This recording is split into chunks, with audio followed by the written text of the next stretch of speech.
Alors, souvent à ce stade de la formation, on me dit d'accord, mais en fonction du modèle choisi, finalement, est-ce qu'il est possible d'aller au-delà du contexte, au-delà de la limite du contexte? Et la réponse, c'est oui. Et pour ce faire, la solution, c'est tout simplement de découper votre texte en morceaux ou en plusieurs parties. Voilà.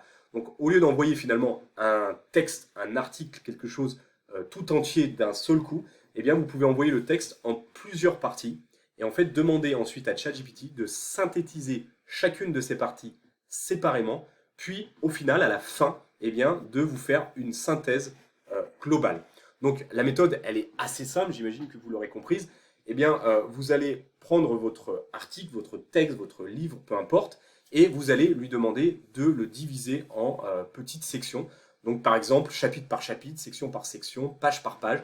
Voilà, l'idée c'est que ça puisse être suffisamment court pour rentrer dans le contexte, qui puisse le lire, le résumer de manière correcte, voilà, sans erreur, dans les meilleures conditions possibles, et ensuite de pouvoir eh bien, vous le restituer.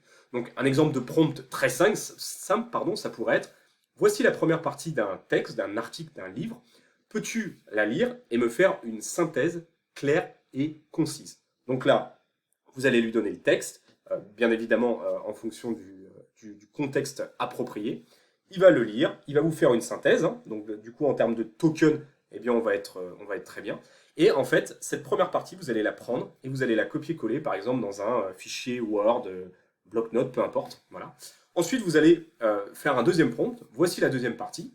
Peux-tu la lire et me faire une synthèse claire et concise? Hop, vous copiez-collez donc la seconde partie.